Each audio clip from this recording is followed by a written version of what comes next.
My sister increased my rent from $500 to $5,000 while everyone nodded approvingly, so I pulled out documents showing I've been paying the mortgage on her house for 10 years and called my lawyer.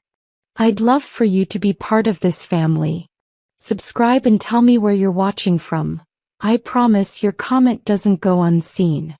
The smell of Mama's peach cobbler should have warned me. She only made it when bad news was coming. I walked into Keisha's dining room that Sunday afternoon, and the whole family was already sitting there. Mama, Daddy, my older brother Marcus, and Beverly, even Keisha's husband Devin. They all had that look. You know the one. Like they'd already decided something about your life without asking you first. Sit down, Nia, Keisha said, gesturing to the empty chair. She was wearing her power suit even though it was Sunday. My sister always did that when she wanted to feel important. I sat down slowly, my stomach already twisting. We need to talk about your living situation, Keisha started, folding her hands on the table like she was chairing a board meeting.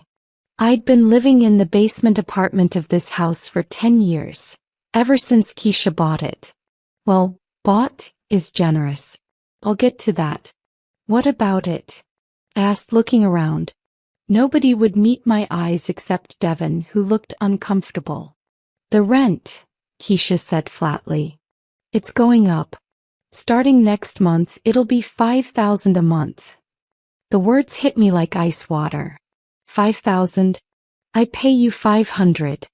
That's what we agreed on 10 years ago. Things change, Keisha shrugged. Property values have increased. I could rent this space for so much more. I'm actually doing you a favor by keeping it under market rate. Market rate? I wanted to laugh, but my throat was too tight. Baby, you know how expensive everything's gotten, Mama chimed in, reaching for my hand. I pulled back. Keisha's just trying to be smart about her investment. Her investment. The words burned. Marcus nodded along, chewing on a toothpick. Cost of living's going up everywhere, Nia. You can't expect to pay 2015 prices forever. I looked at Aunt Beverly, hoping for an ally. She'd always been the reasonable one. She just sipped her sweet tea and looked away. That's when I knew this was orchestrated. They'd all talked about this before I got here. Probably multiple times. I can't afford $5,000, I said, keeping my voice steady even though my hands were shaking. I make $48,000 a year as a social worker. After taxes, that's barely $3,000 a month. You want me to pay more than my entire paycheck in rent? Keisha leaned back in her chair, examining her nails. Then maybe you need to find a better job. Or roommate. Or move somewhere cheaper. This is my home, I whispered. It's my house, Keisha corrected. And I need to start making real money off it. Devin and I are planning to buy a vacation property in Hilton Head. We need the income. Devin shifted uncomfortably but said nothing. Coward. You've lived here rent-free long enough, Marcus added. Time to step up. Rent-free. The words exploded out of me. I've been paying rent for 10 years. $500 isn't real rent, Keisha said dismissively. That barely covers utilities. Do you know what I could get for a finished basement apartment in this neighborhood? $2,500 minimum. I'm literally losing money by keeping you here. My vision was blurring. 10 years. 10 years of this. So what are you saying? If I can't pay $5,000, I'm out. You've got 60 days, Keisha said. I'm being generous. Legally, I only have to give you 30. Daddy finally spoke up. Now, Keisha, that seems harsh. Stay out of this, Daddy, Keisha snapped. This is business. Nia's an adult. She needs to figure it out. I stood up so fast my chair scraped against the hardwood. Everyone jumped.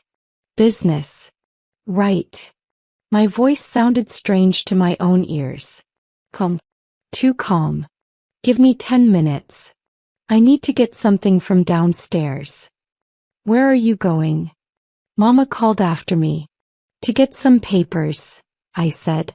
Important papers. About business. My hands were steady as I unlocked my fireproof safe. 11 years ago everything changed. Mama had called me crying. Keisha wanted to buy a house but couldn't qualify for a mortgage.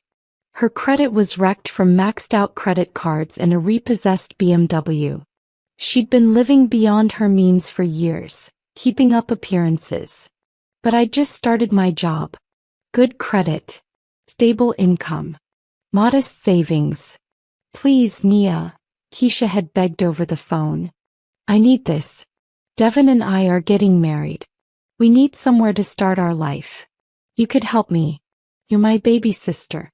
I'd do it for you. I was 23. Naive. Desperate to be needed by the sister who'd always made me feel invisible. So I did it. I co-signed the mortgage. More than co-signed, the loan was in my name because Keisha couldn't qualify. The agreement was simple. She'd make the payments, build her credit back up, refinance in my name in 5 years.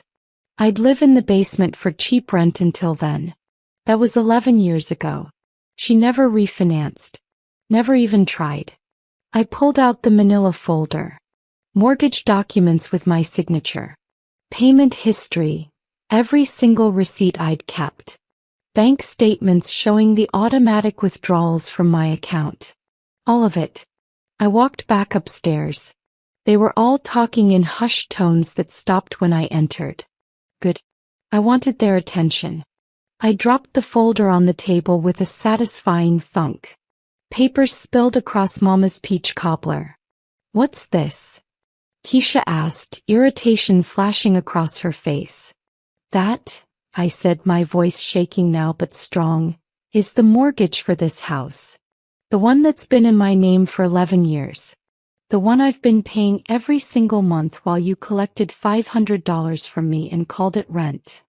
The room went silent. You could have heard a pin drop on that hardwood floor. What are you talking about? Marcus said, reaching for the papers. I pulled out the mortgage document, pointing to my signature. This house isn't in Keisha's name. It's in mine. I bought it because she couldn't qualify for a loan. She was supposed to refinance after 5 years. That was 11 years ago. Keisha's face had gone pale. You said you were helping. I was helping. I cut her off. And I've been helping. Every month. $2,347. Plus taxes. Plus insurance. I pulled out my bank statements, laying them out like playing cards. Mama grabbed the mortgage document, her reading glasses sliding down her nose as she scanned the pages. Nia. This says, your name is on here as the buyer. Because I am the buyer, I said. Keisha couldn't get approved. So we agreed, I'd put it in my name, she'd make the payments and refinance later. Except she never made a single payment. I've been paying the mortgage this entire time. That's not true, Keisha said, but her voice wavered. I paid you. You paid me $500 a month to live in a house I'm paying $2,700 a month for, I said. For 10 years, Keisha. Do the math. That's $220,000 I've paid out while you paid $60,000 and told everyone you owned a house. Devin's eyes went wide. Wait, Keisha, you told me you owned this house outright when we got married. I do own it, Keisha stammered. It's complicated. Nia, you're making this sound worse than it is. How is it worse than it is? I asked. You want to raise my rent to $5,000. On a house. That I own. Aunt Beverly set down her teacup with shaking hands. Lord have mercy. You said you wanted to help me, Keisha said, standing up. Her voice was getting higher, more desperate. You offered to co-sign. I did want to help you, I said. And I did help you. For 11 years. But you were supposed to refinance. You were supposed to take over. That was always the plan. I couldn't refinance, Keisha shot back. My credit still isn't good enough. You know how hard it is out here. Your credit isn't good enough because you bought a $60,000 Tesla last year, I said, my voice rising. Because you and Devin take 3 vacations a year. Because you just said you're buying a vacation home in Hilton Head. You have money, Keisha. You've always had money. You just spent it on everything except what you promised. Marcus was reading through the documents now, his face getting darker with each page. Keisha, she's been paying almost $3,000 a month while you charged her $500? She got to live here, Keisha said weakly. That was the deal. The deal was that she'd help you temporarily, Daddy said quietly. He looked 10 years older than he had an hour ago. You told us you bought this house. Did you all know? I asked, looking around the table. Did you know the house was in my name? Silence. Guilty silence. We knew she helped you with the down payment, Mama said quietly. She said she was being generous. There was no down payment, I said. I qualified for a first-time homebuyer loan with 0 down. Because it was in my name. Because I was buying the house. Keisha said it was complicated, Marcus muttered. Legal stuff. Tax reasons. I laughed. Sounded broken. Tax reasons. Right. So you all just went along with it? For 11 years, you watched me pay rent to live in my own house and nobody said anything. We didn't know you were paying the mortgage, Aunt Beverly said. We thought you were just helping out initially. Did you ever ask? I looked at each of them. Did anyone ever ask me directly what the arrangement was? Or did you just believe Keisha because it was easier? No one answered. Devin was staring at his wife like he'd never seen her before. You told me your parents helped you buy this house, he said slowly. Keisha's mask was cracking. It's not that simple, Devin. It seems pretty simple, he said coldly. You know what the worst part is? I said, my voice breaking. I would have done it anyway. If you'd been honest. If you'd said, Nia, I need help longer than we planned, I would have said yes. Because you're my sister. Because family is supposed to help each other. I am your sister, Keisha said, tears starting. That's why you should understand. But you didn't ask, I continued. You just let me keep paying. And paying. And paying. While you told everyone you owned a house. While you drove your Tesla and took your vacations and lived your life. And now you want to charge me $5,000 to live in my own basement. It's my house, Keisha whispered, but the words had no power now. Show me the deed, I said. Show me one document with your name on it. She couldn't. She just stood there, tears running down her face, looking at Mama for help. But Mama was staring at the mortgage documents like they were written in a foreign language. Marcus spoke up. Okay, this is messed up, but y'all are sisters. You can work this out. You got your point across. Maybe we can all calm down. Calm down. I turned on him. You just told me I've been living rent-free. You all sat here and nodded while she tried to push me out of my own house. I pulled out my phone. My hands were shaking again, but this time it was from adrenaline. Power. The feeling of finally standing up after years of being pushed down. What are you doing? Keisha asked. Calling my lawyer, I said. I'd been seeing Angela Morrison for 6 months now, getting advice, preparing for this moment. Because I'd known it was coming. Keisha's spending was getting worse. Her hints about needing real income from the property had been getting less subtle. I'd felt the walls closing in. Angela answered on the second ring. Nia? Is it time? It's time, I said. I'm with the family now. She just tried to raise my rent to $5,000. While you're paying the mortgage, Angela said. Perfect. That actually helps us. Shows intent to force you out of your own property. I'll file the paperwork tomorrow morning. Stay strong. I hung up. Everyone was staring at me. What paperwork? Devin asked. Eviction paperwork, I said, looking at Keisha. You have 60 days. Same as you gave me. Except I'm being generous. I'm not charging you back rent for the last 11 years. Keisha's face went white. You can't evict me. This is my home. It's my house, I said, echoing her words back to her. And I need to start making real money off it. The room erupted. Mama was crying. Marcus was shouting. Aunt Beverly had her hand over her mouth. Devin just sat there staring at nothing. You can't do this, Keisha was screaming now. I'll fight you. I've lived here for 11 years. I have rights. You have 60 days, I repeated. Take it up with your lawyer. Oh wait, you're going to need one first.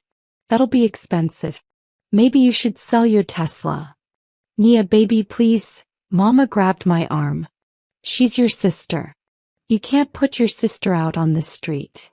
She was about to put me out, I said, pulling away gently. Where was this energy when she was demanding $5,000? When she called me a freeloader? When you all sat there and nodded? We didn't understand, Daddy said. If we'd known. You would have what? I asked. You think this is the first time Keisha's taken advantage of me? She's been doing this my whole life. Borrowing money she never pays back. Taking credit for things I did. Making me feel small so she could feel big. And you all let her. Every time. Marcus tried to approach me. Look, I know you're hurt, but this is extreme. Don't. I held up my hand. Don't you dare tell me this is extreme. Not after what just happened here. Devin finally spoke. His voice was quiet, deadly. How much else have you lied about, Keisha? Devin, please. Keisha reached for him. He moved away. You don't understand. I was trying to protect us. Protect us. His voice rose. You lied to me about owning a house. What else? The savings account you said you had before we met? Your inheritance from your grandmother.